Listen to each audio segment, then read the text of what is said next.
namna kuuliza swali linalofuata. Ingependekeza vipi serikali na taasisi kushirikisha vijana na taasisi za elimu katika matumizi ya GIS kuhifadhi misitu? Nitajibu hoja kuu mbili, upande wa serikali na upande wa taasisi. Nikianza na upande wa serikali, kwa kuingiza GIS kwenye mitaala ya elimu, serikali ishirikiane na vyuo na shule kuingiza GIS katika mitaala maalum ambayo inasoma mashuleni.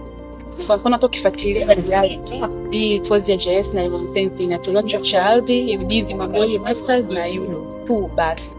Kwa hiyo serikali ishirikiane na vyuo na mashuleni kuongeza hii elimu ya GIS ili kusaidia vijana katika kutumia matumizi ya GIS kuhifadhi misitu. Alafu point ya pili ni mafunzo na warsha. Hii warsha ni practical training. Yaani serikali iorganize seminar na hizi practical training ambazo zitasaidia vijana katika kutumia GIS katika uhifadhi wa mazingira. Kwa mfano kwenye seminar tunaweza kujifunza umuhimu wa misitu, na mtu kishamfundisha umuhimu wa misitu hawezi kurudia kosa la kuharibu hifadhi.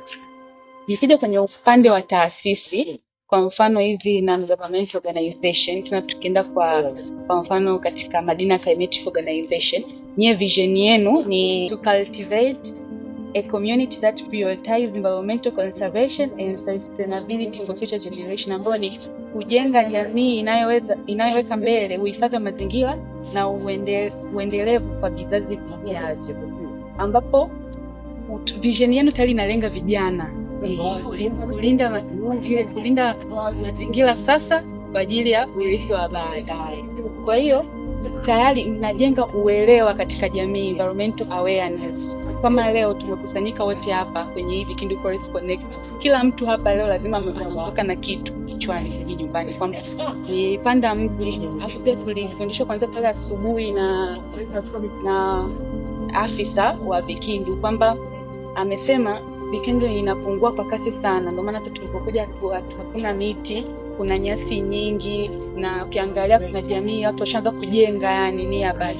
Kwa hiyo tayari hapo kwa ile taasisi ya Madina tumeweza kupata awareness kwamba tayari Vikindu inapungua, kwa hiyo tayari imetuelimisha sisi vijana, tumejua kwamba kama mimi hapa pia nasoma GIS, kwa matumizi yangu ya GIS nitaweza kusaidia uhifadhi wa misitu, kwa sababu nishajua tayari Vikindu inapungua kwa kasi. Ndio maana hata tumefanya program ya afu. Kwa point ya pili naweza pia nikasema kwa taasisi inasaidia ushirikiano na miradi ya kijamii ambazo ni community project. Kama nyie mmeanzisha hii project ya Vikindu Forest Connect, yani tuseme ni project ya Forest Connect ambapo mwaka jana tulienda Mikumi na mwaka huu tuko Vikindu. Kwa kupitia hizo project hali mnatuelimisha sisi vijana juu ya uhifadhi wa mazingira. Kwa mimi hapa sasa professional as ninasoma GIS ikanisaidia sasa kwa matumizi ya GIS kuhifadhi mazingira kiteknolojia zaidi. Pia ukiongelea kwa upande wa TFS, kwa mfano TFS wana vision yao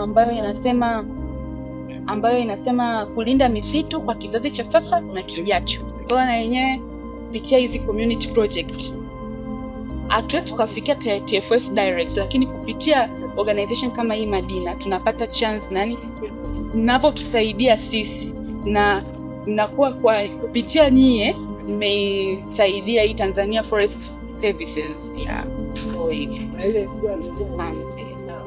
Asante Ramla kwa point zako nzuri sana, na ninaamini kwamba kweli kama siku ya leo ambao tumekuja hapa Vikindu Forest Connect, ikiwa ni Forest Connect kama zingine ambazo tumeandaa awali, tungekuwa tuna vijana wengi zaidi ambao wamesoma GIS hata kwa short course, ingekuwa imesaidia sana, kwa sababu kila kijana angejua okay, mimi naenda pale, kuna kitu ambacho labda nikisoma kwenye ArcGIS, labda pale naweza nikapata data fulani au nikaweza kumap kitu fulani, nikarudi zangu nyumbani nikakishughulikia, naye akawa kati ya watu ambao watachangia katika maendeleo ya misitu kama hii ya Vikindu.